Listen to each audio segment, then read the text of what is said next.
सुखदेव जी ने राजा परीक्षित को एक ही बात कही, राजन सबको 7 दिन में मरना है, कोई नहीं रहेगा 7 दिन से ज्यादा। लेकिन तुम्हारा मूल प्रश्न यह है कि म्रियमाणम को कर्तव्य, मरने वाले को क्या करना चाहिए? तो मैं कहता हूं उसको मन को एन केन प्रकारेण मनः कृष्णम आश्रय, कैसे भी वो विषयों से मन को हटा करके परमात्मा में जोड़ दे, यही उसका मूल कर्तव्य है। जब तक इस जीव का मन विषयों में रहेगा कभी उसका परमात्मा में मन नहीं लग सकता है।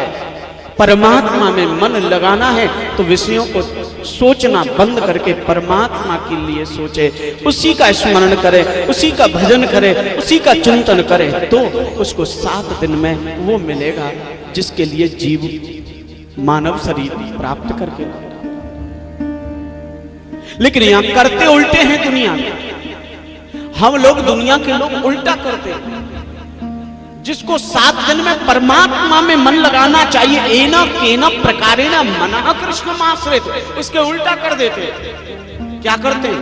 गीता के द्वितीय अध्याय में लिखा, ध्यायतो विषयान पुंसः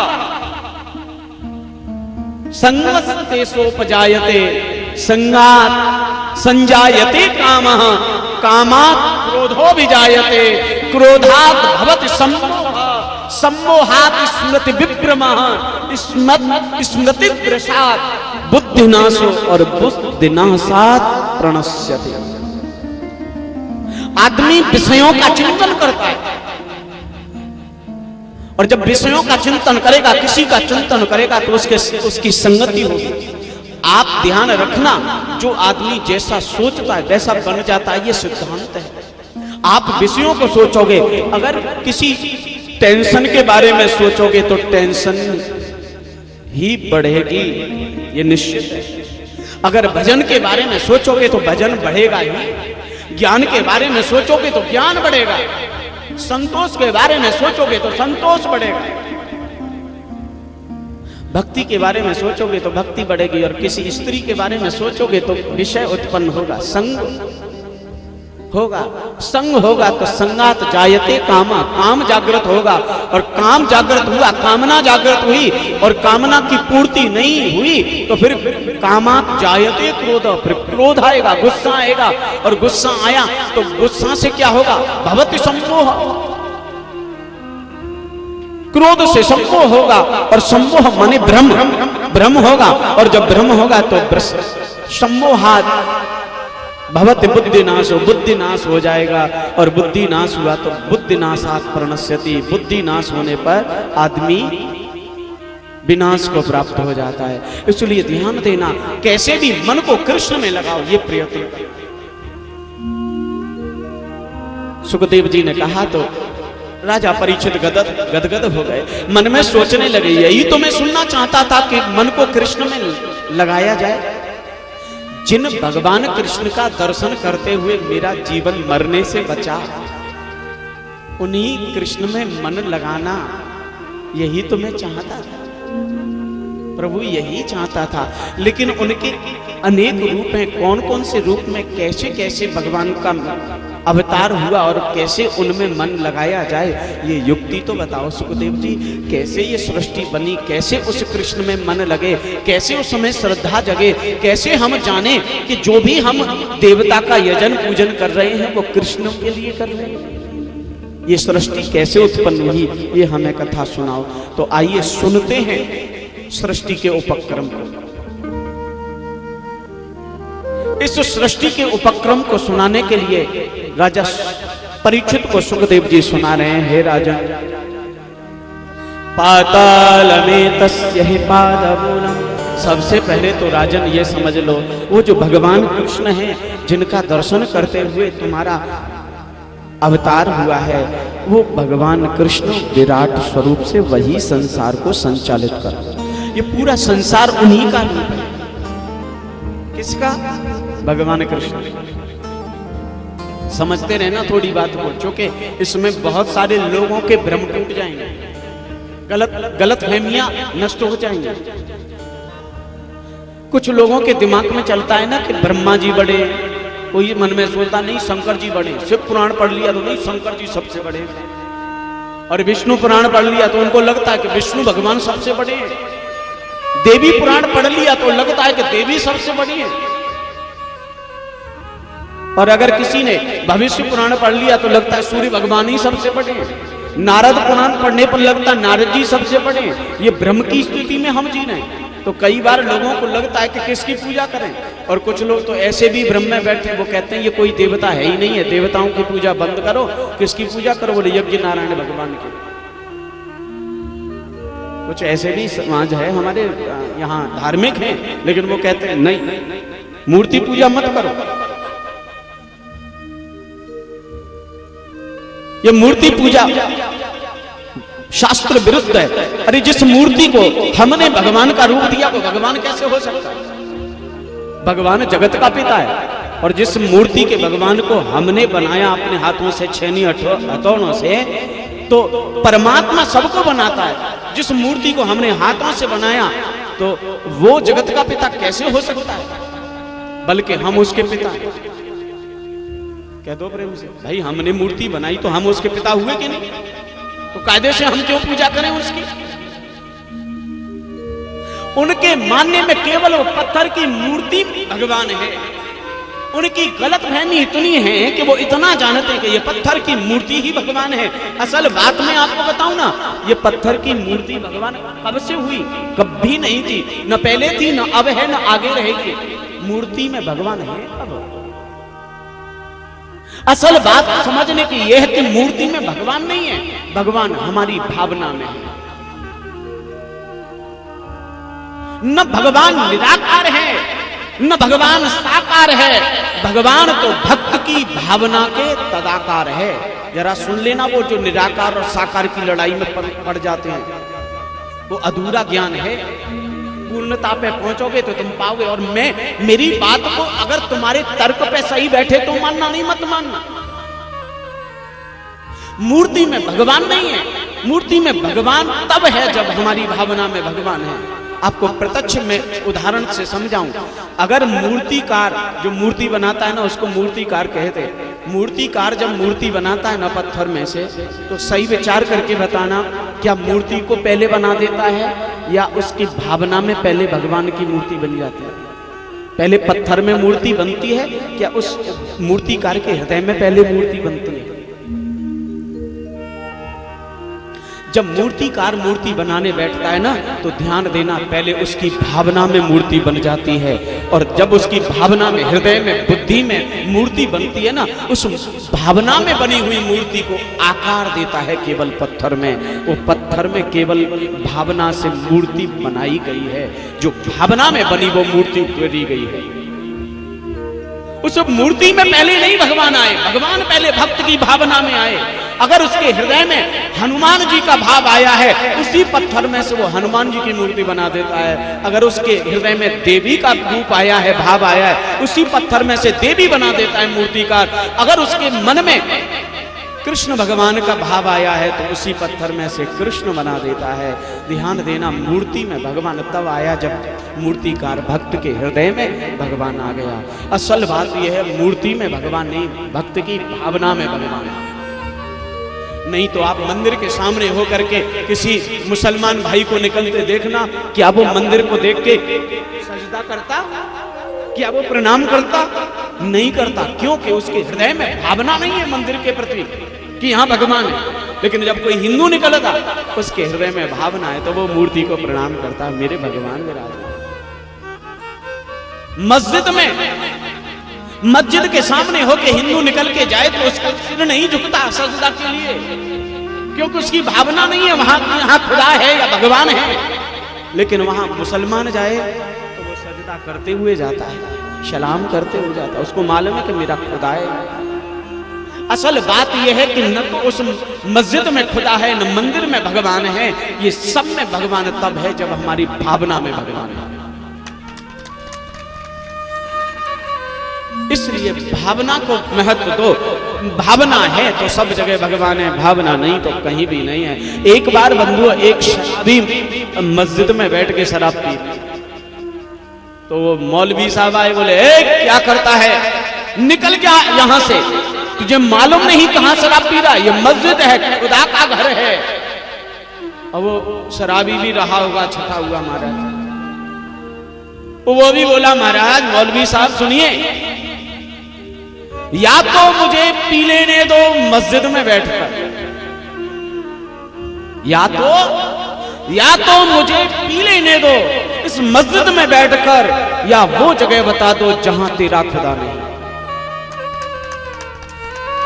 या तो यहां भी पी लेने दो मुझे, और या वो जगह बता दो जहां तुम्हारा खुदा नहीं है। अगर तुम्हारा खुदा सब जगह नहीं केवल मस्जिद में है, तो फिर मस्जिद छोटी सी जगह में रहने वाला भगवान खुदा हो नहीं सकता। खुदा सर्वत्र है, ईश्वर सर्वत्र है, वो एक छोटी सी जगह में नहीं आ सकता, बंद नहीं सकता।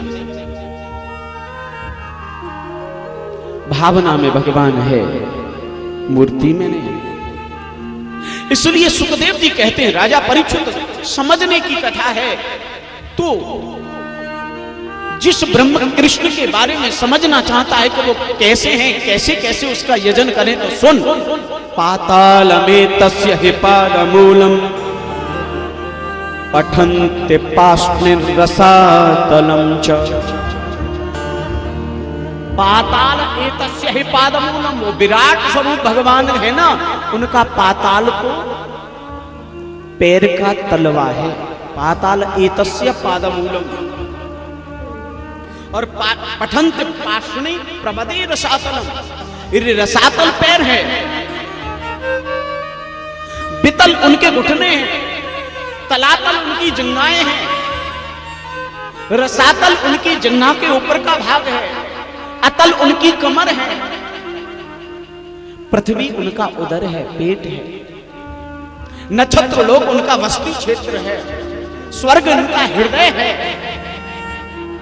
कंठ उनका जनलोक है, मुख उनका महालोक है, मस्तिष्क के मध्य की स्थान स्वर्गलोक सत्यलोक है, और ये ब्रह्मरंध्र उनका गौलोक धाम, स्वयं राधा कृष्ण जहां विराजते हैं वो कृष्ण का परम धाम है, जहां यदगत्वा न निवर्तन्ते तद्धामम परमम मम, जहां जाने के बाद जीव को लौटना नहीं। ये पूरा ब्रह्मांड ही उनका ही अंग है, भगवान कृष्ण। ये विराट स्वरूप परमात्मा का वर्णन किया। ऐसे परमात्मा को स्मरण करने की बजाय हम दुनिया के लोगों के चक्कर में पड़ जाते हैं। वो विराट स्वरूप परमात्मा का यजन करने की बजाय, गुणगान करने की बजाय दुनिया के लोगों का गुणगान करते। सुखदेव कहते राजा परीक्षित, दुनिया के लोगों की क्यों खुशामद करते हैं लोग, जब सारा ब्रह्मांड उस परमात्मा कृष्ण का रूप है, उसका यजन करना चाहिए। तुच्छ लोगों को यजन करते। चीराण किम पथि न संत दिसंत विच्छाम। सुखदेव कितनी बड़ी बात कह रहे हैं, सुनना ध्यान से। वो कहते हैं क्यों दुनिया के लोगों की गुलामी करते लोग। चीराण किम न पथि, क्या वृक्षों ने पत्ते उगाना, छाल उगाना या कपास उगाना बंद कर दिया, जिनसे तुम्हें कपड़ा नहीं मिलेंगे, जो दुनिया के लोगों की आशा लगाते। क्या नदियों ने पानी देना बंद कर दिया, क्या वृक्षों पे फल लगना बंद हो गए, जो दुनिया की आशा करते हो। न मालूम क्यों लोग रुद्धा गुहा किमजितों पे उपसन्नान, क्या गुफाएं समाप्त हो गई, जो रहने की जगह न मिलेगी, क्या जमीन पर मिट्टी नहीं रही। अरे मिट्टी के दीवार बना करके घर बनाया जा सकता है, क्या वो मिट्टी खत्म हो गई, जो दुनिया के मकान बनाने के लोगों की गुलामी करते। कस्मात भजन्ते कवयो धन दुर्मदान, न मालूम क्यों लोग धन के मद में, अहंकार में डूबे हुए लोगों की गुलामी करते हैं। अगर गुलामी करनी है, अगर दासता स्वीकार करनी है, तो मेरे गोविंद की दासता स्वीकार करो, ये पूरे ब्रह्मांड को देने वाला है। और तुम्हें चाहिए भी, तो मैं कहता हूं, सुखदेव कहने राजा परीक्षित से, अगर तुमको चाहिए तो किससे मांगो, मैं बताता हूं किससे मांगो। अगर तुमको यश चाहिए, यशस कामो यजेत यज्ञम कोश कामा प्रचेतस, जरा तुम्हारे मतलब की कथा है ये श्लोक तुम्हारे मतलब का ध्यान से सुनना। दुनिया के लोगों को चाहिए ना कुछ भगवान से, है? भगवान की पूजा पाठ क्यों करते हैं? क्योंकि भगवान हम पे कृपा करते हैं। अगर तुम्हें जो वस्तु चाहिए ना, उसमें किस किस की पूजा कर सकते हो, वो ये श्लोक कहते हैं। वो कहता है यशस काम यजेत यज्ञम क्रोश काम पचेतस। जिसको यश चाहिए उनको यज्ञ करना चाहिए। ध्यान से सुनना, मतलब की बात है। जिनको यश चाहिए, प्रतिष्ठा चाहिए, उनको क्या करना चाहिए? यज्ञ करना चाहिए। और कोष कामा प्रचेतस, जिसको पैसा चाहिए उसको प्रचेता और लक्ष्मी जी की पूजा करनी चाहिए। प्रचेता कहते हैं कर्म के देवता, यानी कर्म करना चाहिए और लक्ष्मी जी का यजन करना चाहिए तो पैसा आएगा। और विद्या कामस्तु गौरीशम दाम्पत्याम च उमा सतीम। जिनको विद्या चाहिए ना, ज्ञान चाहिए, विद्या चाहिए, उनको भगवान शंकर का यजन करना चाहिए। और जिनको घर में सुखी परिवार चाहिए, गृहस्थ जीवन सुखी चाहिए, उन्हें माँ उमा जी की यानी माँ पार्वती की पूजा करनी चाहिए। परीक्षित बोले सुखदेव जी से, गुरुदेव एक बात बताओ, जिसको धन भी चाहिए, यश भी चाहिए, सुखी घर भी चाहिए और विद्या भी चाहिए, सब कुछ चाहिए, उसको क्या किसका यजन करना चाहिए? तो सुखदेव जी ने बड़ा सुंदर उत्तर दिया, अकामः सर्व कामो वा मोक्ष कामा मुदारति तीव्रेण भक्ति योगेन यजन्ते पुरुषं परम। जिसको कोई कामना हो सब कुछ चाहने की, या कोई कामना नहीं भी हो, उसको केवल उदार भी हो यानी बुद्धि शुद्ध हो, ऐसे सब व्यक्तियों को केवल एक व्यक्ति का यजन करना चाहिए, यज्ञेत पुरुषम परम, परम पुरुष परमात्मा भगवान कृष्ण का यजन करना चाहिए। कह दो प्रेम से, ये दुनिया में जितने भी लोग हैं ना, जितने देवता हैं, सबकी पूजा करने पर भगवान कृष्ण को ही पहुंचते। एक बड़ा प्यारा सा श्लोक से आप उस बात को समझना, आकाशात पतितम तोयम यथा गच्छति सागरम सर्वदेव नमस्कार केशवम प्रति गच्छति। आकाश से बरसात में जो पानी गिरता है ना, बरस के, वो पानी बरसता गिरता, गिर के जमीन पे इकट्ठा होके नाली में जाता, नाली इकट्ठा होके नाले में जाती, नाला इकट्ठा होके नदी में जाते, और नदी इकट्ठी होके लास्ट में समुद्र में जाते हैं। ऐसे सर्वदेव नमस्कार, किसी देवता को नमस्कार कर लो, केशवम प्रति गच्छति। अंत में किसको पहुंचता है? भगवान कृष्ण को ही पहुंचता।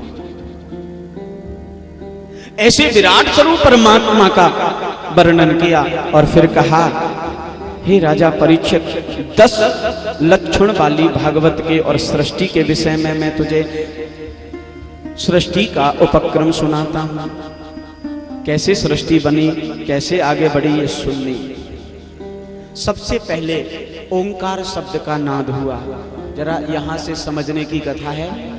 सृष्टि ये कैसे उत्पन्न हुई, पहले ब्रह्मांड में कैसे ब्रह्मांड उत्पन्न हुआ, ये कथा यहां से शुरू हुई।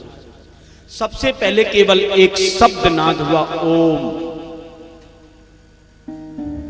ओम शब्द के नाद से बंधुओं अचानक ऊर्जा उत्पन्न हुई, एनर्जी उत्पन्न हुई। क्योंकि शब्द जो होता है ना, शब्द ऊर्जा होता है। Sound is a power. अच्छा, ये थोड़ा समझने की है, जो लोग फिजिक्स पढ़े हैं उनको अच्छी से समझ में आएगी। Sound is a power. ध्वनि हुई, ओम ओम ओम, ओम की ध्वनि होने से बंधु ऊर्जा उत्पन्न हुई। उस शब्द की जो ऊर्जा, ध्वनि ऊर्जा जो उत्पन्न हुई, उससे गति हुई। क्योंकि जब कोई ध्वनि होती है तो वो ऊर्जा बनती है, ऊर्जा होती, एनर्जी होती है। तो जब एनर्जी उत्पन्न होती है तो वो कहीं ना कहीं लगती है। तो जब सकारात्मक रूप से किसी पथ पर जाती है तो उसमें गति होने लगती है ऊर्जा से। थोड़ा इसको मैं उदाहरण से समझाऊं। आप सब लोग मोबाइल तो प्रयोग करते होंगे, प्रेम से बोलो। प्रेम से बोलो, जरा जोर से बोलो, आलस्य छोड़ो। एक बार और बोलना पड़ेगा प्यारे जय जय। अब मोबाइल प्रयोग करते हैं ना सब लोग, मैं भी करता हूं। हाँ, ये मोबाइल है, देखो मोबाइल ये प्रयोग करते हैं। जब इसको प्रयोग किया जाता है तो इसमें कोई हमें फोन लगाए तो इसमें घंटी बजती है, आवाज आती है कि नहीं घंटी में। कभी कभी हम कहीं व्यस्त होते हैं तो क्या करते हैं, इसको वाइब्रेशन मोड पे लगा देते हैं। जो ध्वनि में एनर्जी थी, जो साउंड में एनर्जी थी, उसको हमने इस यंत्र, इसमें कोई एक यंत्र लगा होता, उससे उसको गतिज ऊर्जा में बदल दिया। परिणाम यह हुआ कि वो जब वाइब्रेशन मोड पे फोन लगा दिया, मेज पे रख दिया, और फिर जो व्यक्ति सामने वाले ने हम पे घंटी लगाई, मोबाइल कॉल की, तो फिर वहां घंटी नहीं बजती, बल्कि क्या होता है, मोबाइल कांपता है, हिलता है। मुझे बताओ जरा, किसने धक्का दिया कि मोबाइल मेज पे सरकने लगता है? कारण ये था, जो ध्वनि थी ना, जो घंटी की ध्वनि थी, उस ध्वनि ऊर्जा को यंत्र ने गतिज ऊर्जा में बदल दिया और ये मोबाइल खिसकने लगा। क्योंकि ऊर्जा तो कहीं ना कहीं लगेगी, जहां लगेगी वो परिणाम देगी। परिणाम यह हुआ कि ओम शब्द का नाद हुआ, ओम शब्द के नाद से ध्वनि उत्पन्न हुई, ध्वनि से ऊर्जा उत्पन्न हुई। वो ऊर्जा ने अचानक एक गति की तो कंपन हुआ तो अचानक इतनी तीव्र ऊर्जा उत्पन्न हुई कि एक विशाल भयंकर विस्फोट हुआ। और वो विस्फोट जो उत्पन्न हुआ, यहाँ अचानक थ्योरी दो तरह की हो गई। जो साइंटिस्ट हैं वो कहते हैं वो जो एनर्जी में विस्फोट हुआ, उससे एक ब्लैक होल का निर्माण हुआ, और उस ब्लैक होल के गुरुत्वाकर्षण से अनेक आकाश गंगाओं प्रकट हुई और उसमें ग्रह उत्पन्न हुए, और इस तरह सृष्टि का शुभारंभ हुआ। ये विज्ञान मानता है। हमारा धार्मिक ग्रंथ मानता है कि जो विस्फोट हुआ एनर्जी से, उसमें अचानक महाप्रकृति उत्पन्न हुई, शब्द हुआ, शब्द, स्पर्श, रूप, रस और गंध, ये 5 तन्मात्राएं उत्पन्न हुई। और ये जब 5 तन्मात्राएं उत्पन्न हुई, इनमें विकार हुआ, ये थोड़ा शांत हुई। शांत होने पर 5 विकारों से 5 महाभूत उत्पन्न हुए। शब्द से आकाश का प्राकट्य हुआ, स्पर्श से वायु का प्राकट्य हुआ, रूप से अग्नि का प्राकट्य हुआ, रस से जल का प्राकट्य हुआ, और गंध से पृथ्वी का प्राकट्य हुआ। थोड़ा समझने की बात, शब्द, स्पर्श, रूप, रस, गंध, इन 5 से बंधुओं 5 प्रकृति उत्पन्न हो गई। छित, जल, पावक, गगन, समीप, ये 5 जब 5 उत्पन्न हो गए तो बंधुओं इस जल के मध्य में नारायण भगवान का प्राकट्य हुआ। बोलो नारायण भगवान की जय। नारायण भगवान की नाभि में कमल उत्पन्न हुआ, उस कमल पर ब्रह्मा की उत्पत्ति हुई। अब ब्रह्मा जी ने जब देखा, ऊपर कमल के ऊपर बैठे, न इधर कुछ, न इधर कुछ, न इधर कुछ, कहीं कुछ दिखाई नहीं दिया ब्रह्मा को। तो बंधु ब्रह्मा के मन में जिज्ञासा आई, मैं कौन हूं, कहां से आया, किस लिए आया। तो वो कमल के नाल में ब्रह्मा जी हजारों वर्षों तक घूमते गए, लेकिन न आदि मिला न अंत। लौट के वहीं आ गए, मैं कौन हूं, ऐसा सोच ही रहे। इनको एक श्लोक सुनाई दिया। एक श्लोक नारायण के द्वारा जो सुनाया गया, उसको एक श्लोकी भागवत कहते। कौन सी? बड़ी सुंदर वो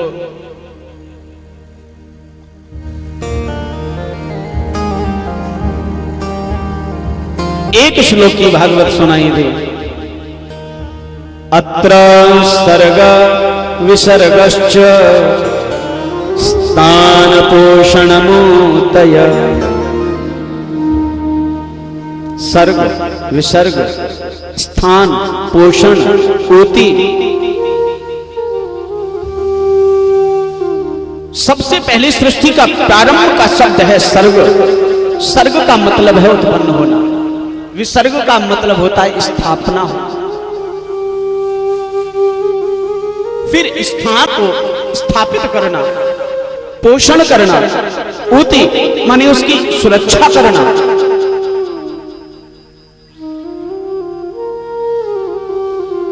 ऐसे एक श्लोक में इनको एक श्लोकी भागवत का श्रवण सुनाई दिया।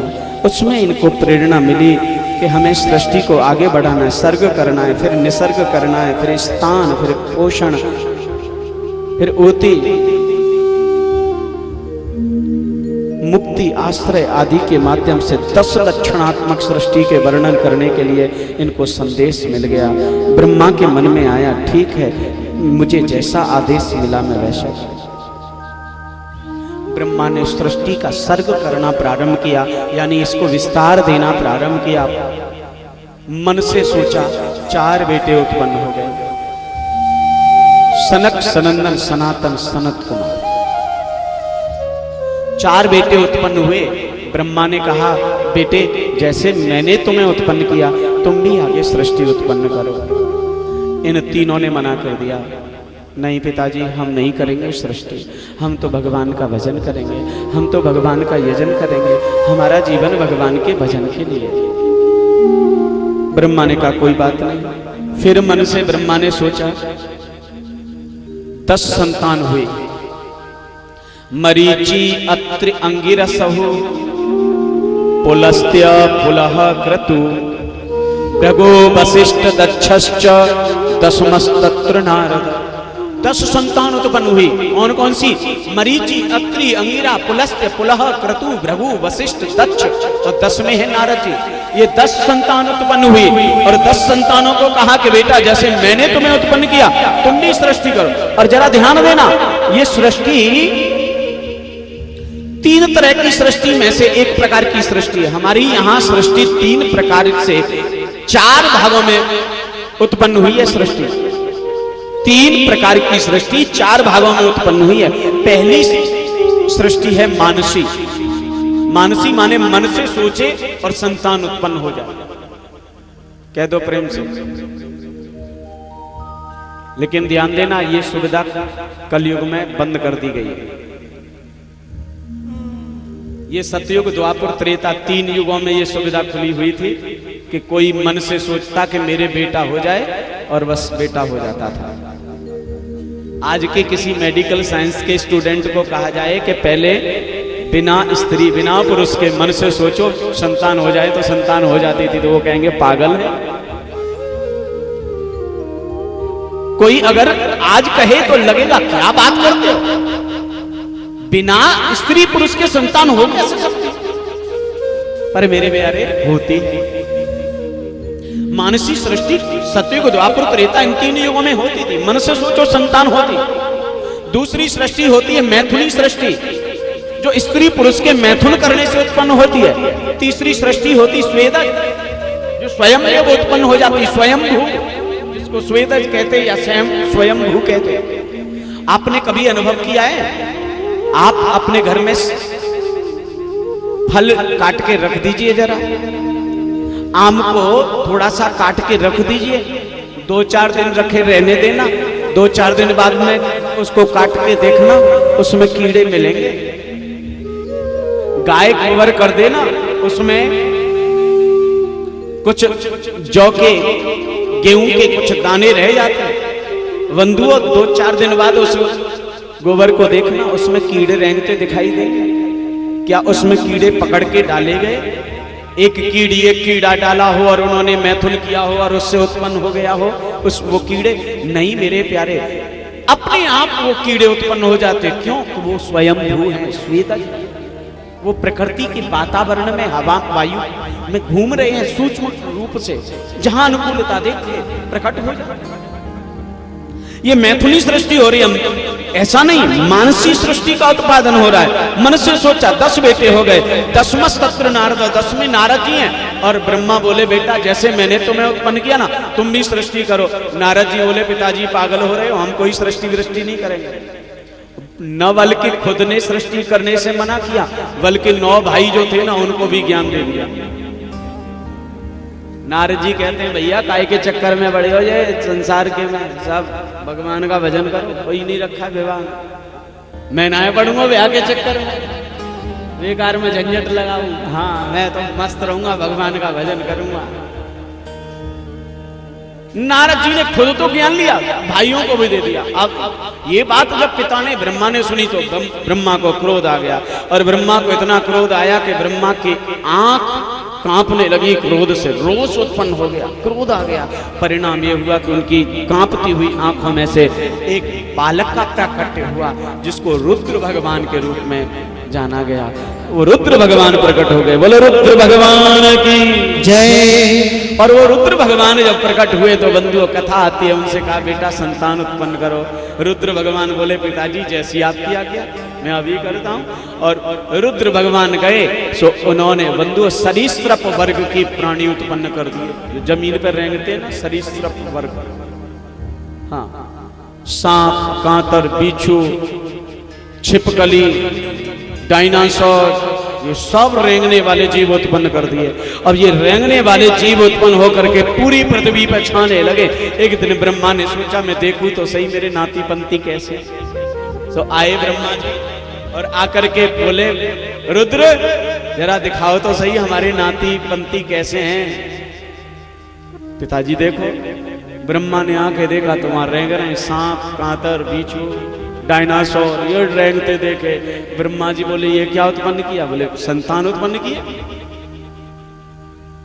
ब्रह्मा बोले बंद कर दो ऐसी सृष्टि, ऐसी सृष्टि थोड़ी करानी है, हमें तो ऐसी दिव्य सृष्टि करानी, सुंदर सुंदर सृष्टि करानी। ये क्या रेंगने वाले जीव पैदा कर दिए। अच्छा, वैज्ञानिक मानते हैं कि सबसे पहले पृथ्वी पर डायनासोर आया था, ये हमारे शास्त्र भी मानते हैं, यही क्रम हमारे शास्त्रों में लिखा है, लेकिन वो थोड़ा मतांतर हो गए बाद में। फिर ब्रह्मा ने मन से सोचा मेरे संतान हो जाए। दाएं अंग से इनके एक बेटी उत्पन्न हुई, बाएं अंग से एक बेटी उत्पन्न हुई शत्रुपा, दाएं अंग से एक पुरुष उत्पन्न हुए जिनका नाम है स्वयंभुव मनु। ब्रह्मा जी बोले बेटा जैसे मैंने तुम्हें उत्पन्न किया तुम भी सृष्टि करो। ये बोले हम सृष्टि तो करें लेकिन हमारी सृष्टि रहेगी कहाँ? पृथ्वी तो पृथ्वी लोक पे नहीं। पृथ्वी को हिरणाक्ष नाम का राक्षस रसातल लोक में लेकर गया हुआ था। अब पृथ्वी की दूरी पे नहीं तो कैसे जीवन रहेगा? पहले पृथ्वी लाओ। ब्रह्मा को छींक आई और उनकी नासिका से एक छोटी सी आकृति का रूप धारण करके भगवान स्वयं प्रकट हो गए पृथ्वी को स्थापित करने के लिए। और देखते देखते विशाल वराह के रूप में भगवान का प्राकट्य हो गया। बोलो वराह भगवान की जय। और वराह के रूप में भगवान जब उत्पन्न हुए देवताओं ने स्तुति की। वराह भगवान सुतल लोक में गए, हिरणाक्ष का वध किया और पृथ्वी को लाके दूरी पर स्थापित किया। मनु शत्रुपा से का सृष्टि करो। वराह भगवान शुकर क्षेत्र में गए हैं, वहां जाके जीवन व्यतीत करके जब जाने लगे तो फिर मनु शत्रुपा प्रार्थना करके वराह भगवान से कहते प्रभु हम सृष्टि कर रहे हैं, हमारे ऊपर कृपा करना, क्योंकि तुम्हारी कृपा के बिना हमारी सृष्टि चलेगी कैसे। प्रभु एक बार कृपा करके हमको भी इस सृष्टि क्रम के सहयोग में अपना आशीर्वाद प्रदान करना प्रभु।